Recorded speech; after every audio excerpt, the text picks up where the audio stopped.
Russia কিন্তু যেটা বলেছে তার কিছুটা হলে করিয়ে রেখেছে। সুতরাং এখানে কিন্তু পোল্যান্ডের প্রধানমন্ত্রীর ভয় বা আশঙ্কা পাওয়া স্বাভাবিক। শান্তি আলোচনা বিরোধী মানে তো আপনি অশান্তির একটা সব শুরু হওয়া। পোল্যান্ডের আকাশসীমায় আপনার এই ড্রোন ঢুকে গেল, বেলারুশ এবং রাশিয়া মিলে একটি যৌথ মহড়া চালাচ্ছে। ট্রাম্প বলার পর আসলে রাশিয়ার কাছ থেকে কি ধরনের রেসপন্স আসে? সুপ্রিয় দর্শক, বিশ্ব সংযোগে আপনাদের স্বাগত। আপনাদের সঙ্গে রয়েছে আমি কাজল হায়দার, আর আমার সঙ্গে আজকে স্টুডিওতে রয়েছেন সিনিয়র সাংবাদিক প্রবীর বড়ুয়া চৌধুরী। প্রবীরদা, আমাদের বিশ্ব সংযোগে দর্শক এবং আমার তরফ থেকে আপনাকে স্বাগত জানাচ্ছি। ধন্যবাদ কাজল ভাই আমাকে আমন্ত্রণ জানানোর জন্য।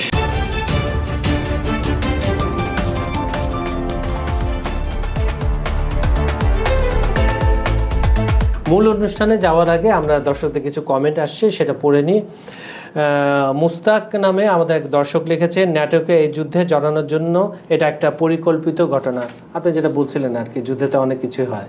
হ্যাঁ, যুদ্ধ আসলে অনেক কিছুই হয়। আমরা আসলে সব কিছুই যে সব আসলে প্রকাশ্যে হয় বা সব কিছু যে এক ধরনের ডিসক্লোজ করা হয় আসলে তা না। এই পিছনে অপদ্মার অন্তরাল অনেক কিছুই থাকে। আর এইসব বড় বড় দেশগুলোর ক্ষেত্রে যেটা হয়, শক্তিশালী যে পরাশক্তিগুলোর সাথে যা ঘটে, যা তারা করে, পিছনে অনেক কিছুই করে, আসলে দৃশ্যত সেগুলো আমাদের সামনে প্রকাশ পায় না। আচ্ছা, শহীদুল খান নামে আমাদের আরেকজন দর্শক লিখছেন, ড্রোন কি আসলে রাশিয়ার না জেলেনস্কির পাতানো উস্কানি? উনি একটু সন্দেহ করেছেন। আচ্ছা, বাবুল হাসান নামে আমাদের আরেকজন দর্শক লিখেছেন, আমেরিকা যতই হুমকি ধামকি দিক না কেন, আসলে আমেরিকা নিজে কোনো যুদ্ধে জড়াতে চায় না। আমেরিকা ভালো করে বুঝে তার নিজের স্বার্থের বাইরে কিছুই না। গত দ্বিতীয় বিশ্বযুদ্ধের পর থেকে এটাই প্রমাণিত হয়েছে। তৃতীয় বিশ্বযুদ্ধ হলে আমেরিকার খেল খতম, এটা খুব ভালো করে জানেন মিস্টার ট্রাম্প। এই জন্য ট্রাম্প যুদ্ধ চান না আর কি। আচ্ছা প্রবীরদা, আমি হেডিংগুলো পড়ি, তাহলে আপনি আর দর্শক বুঝে যাবেন আজকে কী নিয়ে আলাপ করব। রাশিয়া বেলারুশ যৌথ মহড়া, পোল্যান্ড সীমান্ত বন্ধ, স্থগিত ইউক্রেন শান্তি আলোচনা। আপনি বুঝতে পারছেন, গত বুধবার রাতে 17 থেকে 18টি ড্রোন পোল্যান্ডে আক্রমণ চালায়, আকাশপথে অতিক্রম করে। তারপরে কিন্তু যেহেতু পোল্যান্ড হচ্ছে ন্যাটোভুক্ত দেশ, অন্যান্য দেশগুলা সেটা নিয়ে পতিত করেছে। এই নিয়ে আবার রাশিয়া এটা নিয়ে এখন পর্যন্ত, আজকে পর্যন্ত আমি কোনো গণমাধ্যমে, আপনি নিশ্চয়ই দেখেছেন, কোনো স্বীকারোক্তি বা এই নিয়ে কোনো কথাই বলেনি। অথচ ক্রেমলিন মুখপাত্র দিমিত্রি পেসকভ শুক্রবার বিকালে, মানে গতকাল একটা প্রেস কনফারেন্স করেছেন, সেখানে অন্যান্য বিষয় নিয়েও তিনি আলাপ আলোচনা করেছেন, এই বিষয়টি এড়িয়ে গেছেন। আপনার আবার জাপার 2025 মানে 2025 নামে যৌথ মহড়া শুরু করেছে বেলারুশ এবং রাশিয়া। আপনি জানেন বেলারুশ হচ্ছে রাশিয়ার সঙ্গে খুবই ভালো সম্পর্ক এবং এমনও সবচেয়ে ক্লোজ, এবং এমনও বলা হয় রাশিয়ার নিউক্লিয়ার কিছু ওপেন বেলারুশে রয়েছে। তো আপনি এই সব বিষয় নিয়ে কিভাবে দেখছেন? আসলে আমরা আপনি কাজল ভাই জানেন যে আমরা আগেও আলোচনা করেছি, আমাদের একটা সবাইকে একটা আশার একটা বাণী শুনিয়েছিলেন ট্রাম্প, যে খুব দ্রুত রাশিয়া ইউক্রেন যুদ্ধের যে একটা অবসান হতে যাচ্ছে, শান্তি চুক্তি হতে যাচ্ছে। আসলে আমাদের সে আশার বাণীর আসলে কোনো ধরনের সম্প্রসারণ বা এটার কোনো ধরনের মানে ফলাফল আমরা আসলে দেখতে পাচ্ছি না। গত মাসটা ছিল, আপনি দেখেন আলাস্কা বৈঠক হলো, তারপরে সঙ্গে সঙ্গে আবার ইউরোপিয়ান নেতাদের সাথে জেলেনস্কি ট্রাম্পের বৈঠক হলো। আমরা তৃতীয় বৈঠকের দিকে আশা করছি, হয় দ্বিপক্ষীয়, মানে ট্রাম্প পুতিন ইউনেস্কি জেলেনস্কি বা জেলেনস্কি পুতিন হতে পারে, তিনজন মিলে হতে পারে। কিন্তু সেই বৈঠকটি আসলে আদত তো হয়নি। এখন দৃশ্যত যেটা হচ্ছে, এই যুদ্ধটাকে আমরা আমাদের মনে যেটা আশঙ্কা উঠে দিচ্ছে, সেটা যুদ্ধটা আসলে আস্তে আস্তে সম্প্রসারিত হওয়ার বা ছড়িয়ে যাওয়ার যে বিষয়টা আমরা দেখছি, সেই বিষয়টার দিকে ধাবিত হচ্ছে। যেমন আপনি বলতে পারেন যে পরশুদিন যেটা হলো যে পোল্যান্ডের আকাশসীমায় হঠাৎ করে আসলে কোনো ধরনের পূর্বাভাস ছাড়া যুদ্ধগুলো সাধারণত হয় কি, যে এক ধরনের একটা মেসেজ থাকে যে কিছু হতে যাচ্ছিল, সাধারণত দেখা যায়। কিন্তু সেই ধরনের কোনো মেসেজ ছাড়া আসলে রাশিয়ার বলা হচ্ছে, রাশিয়ার ড্রোনগুলো প্রায় ডজনের উপরে ড্রোন পোল্যান্ডের আকাশসীমায় ঢুকে গেছে। এবং স্বাভাবিকভাবেই যেহেতু পোল্যান্ড ন্যাটোর একটি সদস্যভুক্ত দেশ, সেহেতু ন্যাটো এবং তার মিত্রগুলো এই ড্রোন ভূপাতিত করার দাবি করেছে। এই ঘটনাটা দৃশ্যত আসলে এটা ইউক্রেনে হতো, তাহলে আমরা স্বাভাবিক একটা ঘটনা ধরে নিতাম। এখন বিষয়টা হচ্ছে, আমরা আপনি যেটি শুরু করেছিলেন যে শান্তি আলোচনার ক্ষেত্রটা আসলে সংকুচিত হয়ে গিয়ে এখন যেটা হচ্ছে যুদ্ধের দিকে আসলে আমরা মনে হচ্ছে সময়টা যুদ্ধের দিকে এগিয়ে যাচ্ছে। কেন এগিয়ে যাচ্ছে কালকে, কারণ আমি রাশিয়ার যে মুখপাত্রের বলছেন তার একটি কথা আসলে আমি খুব একটু মানে আতঙ্ক বলতে পারেন, সেটা হচ্ছে শান্তি আলোচনাটা মধ্যে বিরতি। আসলে বিরতিটা আপনি যুদ্ধবিরতি আমরা শুনেছি, কিন্তু শান্তি আলোচনা বিরতি মানে তো আপনি অশান্তির একটা সব শুরু হওয়া, সেটা আসলে শান্তি আলোচনার বিরতি আসলে কখনো ব্যবহারিক অর্থে আমরা কখনো কিন্তু দেখিনি। উনি কিন্তু কিছু যুক্তি দেখেছেন, তিনি যুক্তি দেন যে বারবার ইউরোপ চাচ্ছে না যে শান্তি হোক। ইউরোপীয় নির্দিষ্ট কয়েকটি দেশকে উনি বারবার লিড দেয়, কয়েকটি দেশকে উনি বারবার কিন্তু দোষারোপ করছে যে এদের কারণে, এই দেশগুলোর কারণে, এই বিশেষ কিছু নেতৃবৃন্দর কারণেই কিন্তু এই শান্তি আলোচনা সমাধানটা হচ্ছে না। এখন বিষয়টা হচ্ছে আপনি একই সাথে পোল্যান্ডে, আপনি যদি ঘটনাগুলোকে একই ক্রমান্বয়ে সাজাতে থাকেন, পোল্যান্ডের আকাশসীমায় আপনার এই ড্রোন ঢুকে গেল, বেলারুশ এবং রাশিয়া মিলে একটি যৌথ মহড়া চালাচ্ছে। এখন স্বাভাবিকভাবে যৌথ মহড়া আপনি চালাতেই পারে প্রতিবেশী দেখুন দেশের সাথে, এটা কোনো তেমন কোনো বিষয় নেই, কিন্তু কোন প্রেক্ষাপটে আপনি চালাচ্ছেন, কোন সময়ে আপনি চালাচ্ছেন, আপনার চারপাশের ঘটনাগুলো কি, যখন আপনি যখন সাজাবেন, ক্রমান্বয়ে সাজাবেন, তখন কিন্তু এটি একটি যে কোনো কিছু যুদ্ধের প্রস্তুতির একটা আভাস আমাদেরকে দিচ্ছে।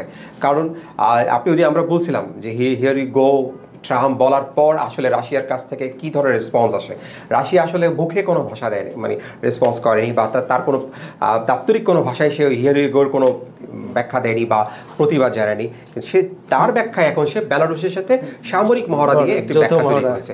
সুতরাং এই ব্যাখ্যাটা কিন্তু, এই যে কাউন্টার যে দেয়াটা, এই কাউন্টার দেয়াটা কিন্তু আসলে শান্তির, আমি আবার ওখানে ফিরে যাচ্ছি যে শান্তির বিরতি, এই শান্তি আলোচনার বিরতির জন্য কখনোই আমি বলবো না যে সাহায্যমূলক কিছু বা কোনো ধরনের এটা কি ভালো কোনো লক্ষণ করে কিছু, এটা অবশ্যই অশান্তির দিকে যাচ্ছে এবং স্বাভাবিকভাবে যুদ্ধের দিকে ইঙ্গিত দিচ্ছে। আরেকটি বিষয় আপনি এখানে দেখবেন, রাশিয়া পোল্যান্ডে ড্রোনগুলো পাঠানোর পর সরাসরি নেটোর দেশগুলো তো অবশ্যই এখানে তাদের ভূমিকা রাখছে। ফ্রান্স এবং জার্মানি কিন্তু তাদের আকাশসীমার মধ্যে তাদের যে নিরাপত্তা বলে সেটাকে কিন্তু বৃদ্ধি করেছে, তারা সতর্কতা লেভেলটা বাড়িয়েছে। এই বিষয়গুলো কিন্তু প্রত্যেকটা জায়গা থেকে একটা মার্জিন, প্রতিটা জায়গা থেকে একটা মার্জিন, এবং প্রত্যেকটা দেশে কিন্তু নিজেকে আস্তে আস্তে আমার কাছে কেন যেন মনে হচ্ছে ওই সেন্টার পয়েন্টের দিকে, যুদ্ধের দিকে আসলে এগিয়ে যাওয়ার যে প্রস্তুতি, মানসিকভাবে সে হয়তো মুখে বলছে না, হয়তো তার এক ধরনের পারিভাষিক কোনো শব্দ নেই, কিন্তু তার কার্যক্রমটা কিন্তু সেই যুদ্ধের দিকেই চলে যাচ্ছে। মানে আপনার যুদ্ধের আগে দেখা যায় না আপনি কত মাসের খাবার স্টক করলেন, আপনার গোলা বারুদ কি রকম আছেন, আপনার কূটনীতিক চ্যানেলগুলো ওপেন করে দিলেন, আপনি সীমান্তে কড়াকড়ি করলেন, দরকার হলে সীমান্ত বন্ধ করে দিলেন, যেটা পোল্যান্ড করেছে। মানে সামগ্রিক যুদ্ধটা শুরু হওয়ার আগে যে প্রস্তুতিগুলো একে একে আপনি যে 1 to 10 ধরেন, এটা কিন্তু শুরু হয়ে গেছে। কোনোভাবে যদি কোনো ক্ষেপণাস্ত্র এরপরে রাশিয়া থেকে আসে, তাহলে কিন্তু সরাসরি ন্যাটোর যে আর্টিকেল 5 আছে সেটা কিন্তু অ্যাক্টিভ হয়ে যাবে, 1 for all, all for one। এই ভয়টা আপনি দেখছেন কিনা? 3 বছর ধরে আমরা যেই চিন্তাটা করে আসছিলাম, সেই চিন্তাটা হয়তো বা মনে হচ্ছে কার্যত এখন আর থাকবে না, বা এটা আর বেশি দিন হয়তো লাস্টিং করে কিনা, টিকে থাকে কিনা, এটা এক ধরনের আমার কাছে সন্দেহ প্রকাশ করছে। আরেকটি বিষয় আমার কাছে, আপনি পোল্যান্ডের প্রধানমন্ত্রী কথা বলছিলেন, ওই পোল্যান্ডে কিন্তু একটি করিডোর আছে, যে করিডোরটি ইউরোপের জন্য, ইউরোপের চলাচলের জন্য, বিশেষ করে ওই অঞ্চলের রাশিয়ার ওই পাশে অঞ্চলটাতে খুবই গুরুত্বপূর্ণ। সেই পোল্যান্ডের আশঙ্কা হচ্ছে সেই করিডোরকে দখলে নেওয়ার জন্য বা নিয়ন্ত্রণ করার জন্য তার একটি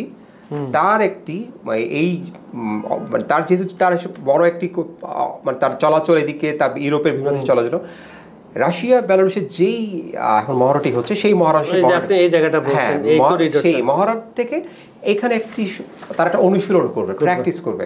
এই প্র্যাকটিসটা করতে চায় এবং এইটা এক ধরনের থ্রেট এবং মেসেজ যে আমরা দেখো এটা করছি, তোমরা এটাকে দখলে ফেলতে পারি। আমরা যদি ইউক্রেনে রাশিয়ার আক্রমণ বলি, আগ্রাসন বলি, যেভাবে ব্যাখ্যা করি না কেন, রাশিয়া কিন্তু যেটা বলেছে তার কিছুটা হলে করিয়ে রেখেছে। সুতরাং এখানে কিন্তু পোল্যান্ডের প্রধানমন্ত্রীর ভয় বা আশঙ্কা পাওয়া এটা স্বাভাবিক। তিনি ভয় পেতেই পারেন বা আশঙ্কার পেতেই পারেন, কারণ যেহেতু রাশিয়া খুব যখন ইয়ে করতে চায়, আমরা দেখেছি এটা অতীতে, আমরা পুতিনের এই বিষয়গুলো আমরা দেখেছি যে তিনি যখন কোনো কিছু করতে চায়, তিনি যখন তার মানে কোনো ধরনের টার্গেট ঠিক করেন, উনি মোটামুটি ওটার অ্যাচিভমেন্টের দিকে চলে যান। এবং উনি এইবার যে শান্তি আলোচনা আমরা দেখছি, উনি ওনার বোল্ড আলাস্কা বৈঠকে প্রায় প্রতিটা ইন্টারন্যাশনাল মিডিয়া বলেছে, সবাই একই সাথে বলেছে যে ওনার আলাস্কা বৈঠকে উনি যেভাবে নিজের বোল্ডনেস, যেভাবে নিজের মানে কর্তৃত্বটা দেখিয়েছেন, এটা এখনো পর্যন্ত কিন্তু ধরে রেখেছেন।